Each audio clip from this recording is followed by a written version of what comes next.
I am excited to give the floor to Jonathan Levin, the co-founder and chief strategy officer of Chainalysis, which provides blockchain analysis tools and services to key stakeholders in the industry. Over to you, Jonathan. Thanks, Ria, and thanks to Alex for such a nice introduction. I wish he stayed on to listen to what I had to say, because I was going to say that I actually believe in financial privacy as a human right and think about these issues very carefully. So I hope one day I'll get a chance to talk to him about it. Can everyone see my screen and hear me okay? Awesome. So one of the things that I think about when I think about the term blockchain surveillance, as sort of Alex says, or it's titled, is that I think that the title itself is wrong. I wanted to go into that, and there's been some discussion on what surveillance is, and it's been mentioned a few times in the previous presentations. So I thought I'd clarify that. A lot of the work that I think has been sort of referenced implicitly in some of the previous presentations, I think is absolutely right. We live in a world today where corporations are using data often hidden from view from the average consumer, and potentially using that against our will or coercing us into different decisions, and developing some economic arrangements that ultimately we need to make an explicit choice as society of what is the right balance between, as the commissioner said, like convenience and privacy. So this comes from the book The Age of Surveillance Capitalism by Shoshana Zuboff. And I think that what you can see here is that surveillance in general, sort of characterized in this way, is about sort of manipulating in some way or taking some action against someone. That's the connotation which happens when you think about the word surveillance. And so what I'm going to argue is that when you think about the blockchain and what the power of the technology has provided is it is a liberating force. It is something where individuals can access this technology in a permissionless way. It is an example of where we've really separated the identity of individuals from their ability to control money. All those things are definitely true, but the nature of the technology means that those transactions that are included in the blockchain are available for anyone to see, and as a result of that, it's very explicit about what is the potential for people to look at those transactions and make an analysis based on that. And that analysis, as I'll describe to you, actually has a lot of data about how and why people are using this technology, and actually the good uses of it, and the not so good uses of it, and those are really important in what I think is sort of the most liberating idea, which is a legitimate marketplace where the whole world can participate in a global financial system. And that's the objective that us as Chainalysis, we like to strive towards. So what I think, I seem to evoke these types of reactions where someone like Alex has a very visceral and tormented view of what we do. Other people are sort of more ecstatic. This comes from Fear and Loathing in Las Vegas, and I think about this as the analogy that I'd like to use to think about sort of a radical view on what regulation can be in the Bitcoin space, and what really a more free and open financial system means when you can actually use the data in the blockchain for good. The thing that I was asked to speak on is the ability to analyze these blockchains. And one of the things that I think about is there are sort of arguments that are being put forth for absolute privacy. There's arguments being put forth for KYC on every customer. The reality is that Bitcoin introduces this very flexible base layer where neither of those are really possible or true. And what ends up happening is, we've got to think about what is the market demand. How do people interact with these technologies today that gives us a sense of, where this adoption may occur? Because it's all very fine to have these narratives and ideals and philosophies, but like, where is the actual rubber hitting the road today? So I think about where is the market at? For those people that don't know, cryptocurrencies move billions of dollars worth of value every week. The biggest cryptocurrency out there is Bitcoin. This is the type of information that we have where we can take all the transactions that exist on the blockchain and determine what types of services, what types of value are being transacted. And we do this across more than 100 different currencies. And you can see here that some of the top assets here listed: Bitcoin, Ethereum, Tether, and others. These are transferring billions of dollars a week in value on the blockchain itself. So these are transactions. And as has been mentioned previously, the adoption of privacy coins is still not there. So these are just some metrics that come from not the blockchain, but actually from sort of the trade volume. But you can see that the trade interest in privacy coins is still very, very small compared to the overall cryptocurrency economy. And I'll just maybe that's surprising for some people, maybe that's not surprising for others. I think that the interesting part about this is that if you think about the early adopters of cryptocurrency in general, they are some of the more privacy conscious people on the planet.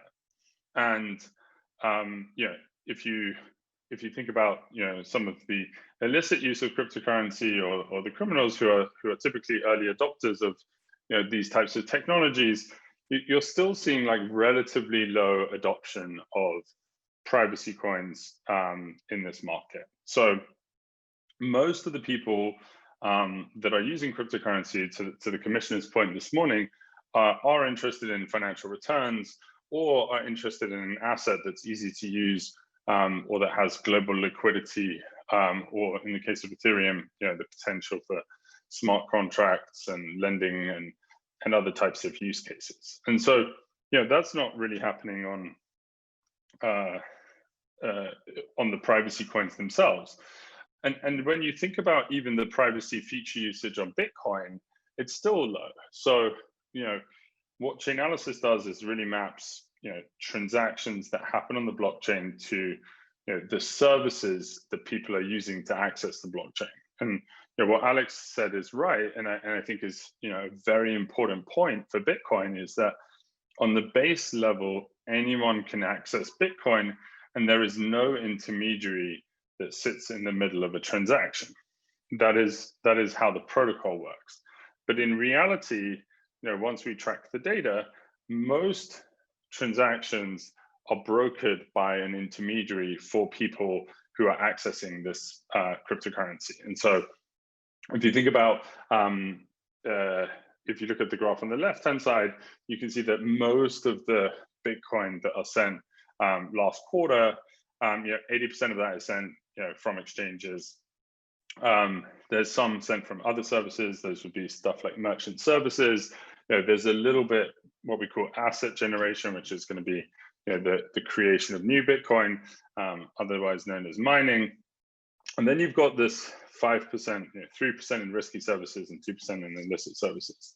Illicit services are stuff that we categorize under things that are just used for illicit use. So things like ransomware campaigns, child abuse material distribution, darknet markets, other types of, where the service is purely illicit.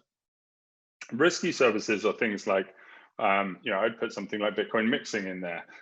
It's not illegal. There is legitimate reason to use it. But if you are running a compliance program at an exchange, it's something that you would want to be aware of the type of usage that user is conducting. And if you take those risky services, and some high-risk jurisdictions as well. Of that, mixing is only 35% of the actual risky usage. So you're thinking, this is something more like 1% of Bitcoin usage has come from a mixing service. So that shows you, again, even the most privacy conscious users in the world are not really using Bitcoin, for its privacy feature. And so, the majority of people are using it through regulated financial institutions and are looking to get the usage out of Bitcoin. Again, I don't think that. So for Bitcoin, that's what I think the state of the market looks like. When it comes to Ethereum, there are some interesting privacy implications that we need, and this is one that I'm sure would interest the commissioner. There's a blog post by a guy called Dan Robinson who wrote about some front running that's happening on some of these Ethereum smart contracts. There are these places on Ethereum where you can trade different assets, and they found that a lot of one thing that you can do when all the trades are public, and if you think about an order book, someone can essentially see an order just before it even goes into the order book, and then can front run that if it's all done in the public domain.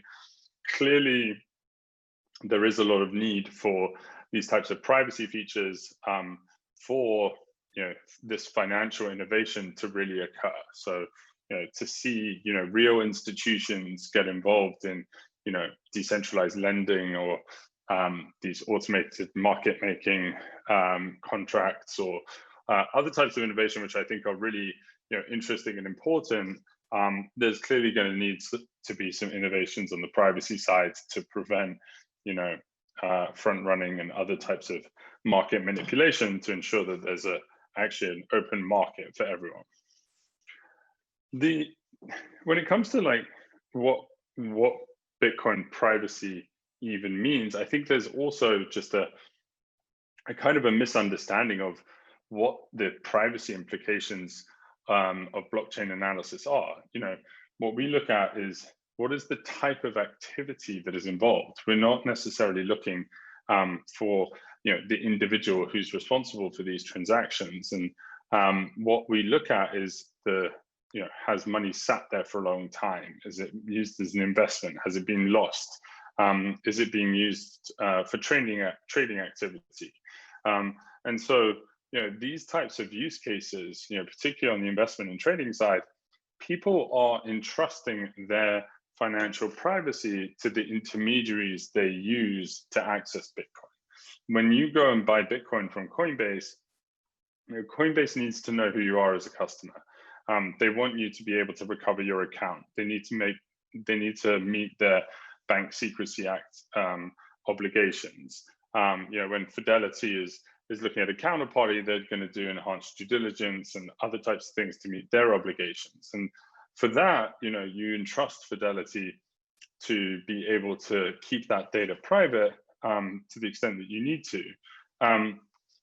And the interesting thing when and Alex mentioned this 2 Bitcoin problem is the actual when Bitcoin is being withdrawn from, when we call it a VAS, for virtual asset service provider, for those people that are less familiar, this is like a regulatory term.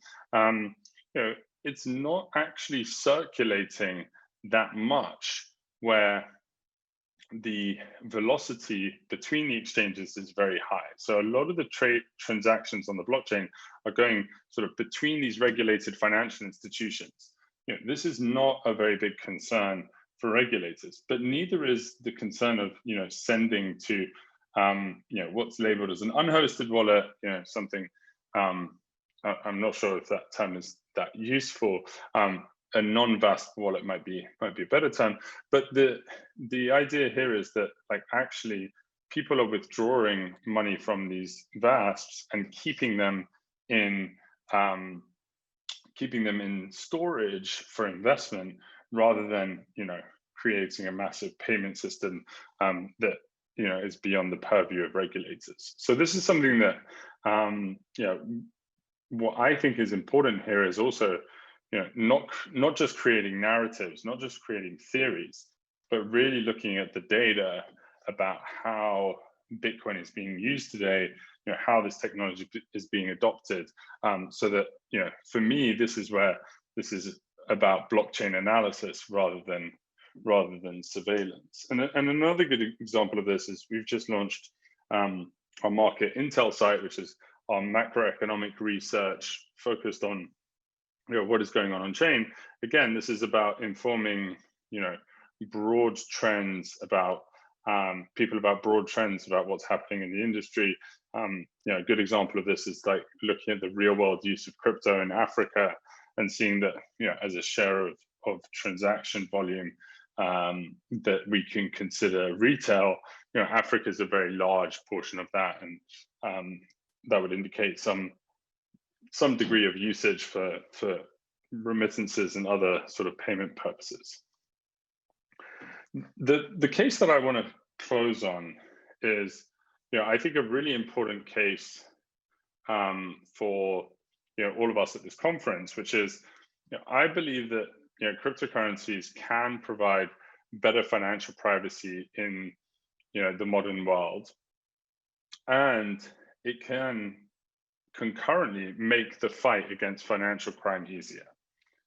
And this is something that has been a big tension in people's minds for a long time in the industry, that you sort of give up your privacy in order to be able to fight financial crime and terrorist financing and those types of things. But actually what Bitcoin has really proven, and what Chainalysis has been doing over the last 6 years, is really to demonstrate that you can still maintain financial privacy, you still maintain control over your assets, you can have the autonomy, you can have permissionless innovation, you can have all those things.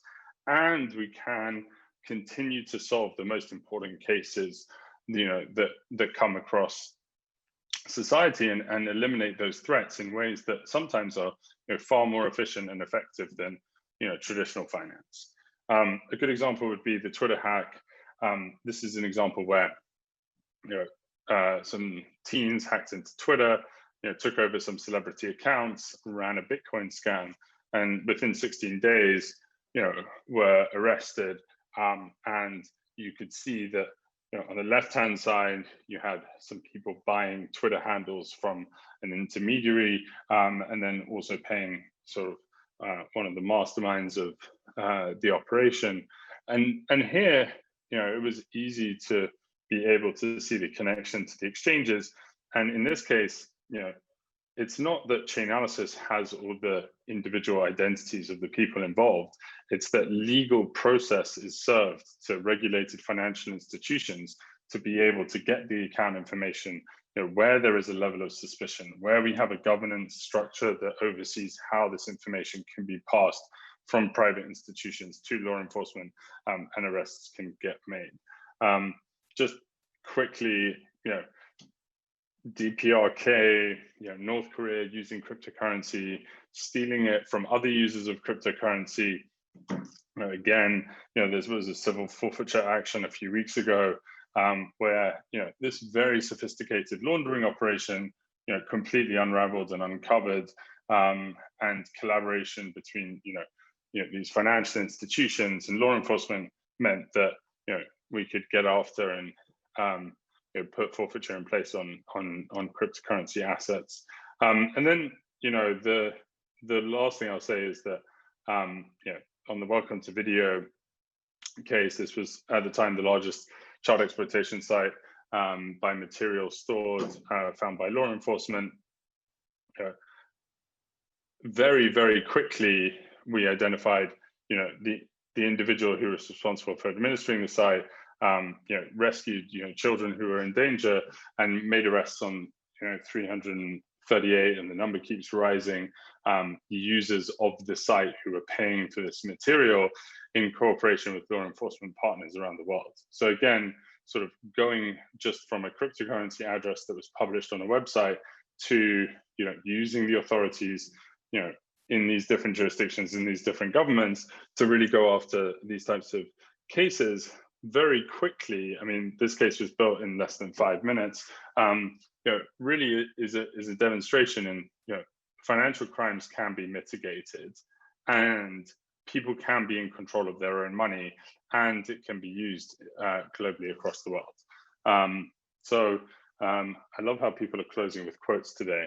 I'm going to close with a quote from Hunter S. Thompson: "When the going gets weird, the weird turn professional."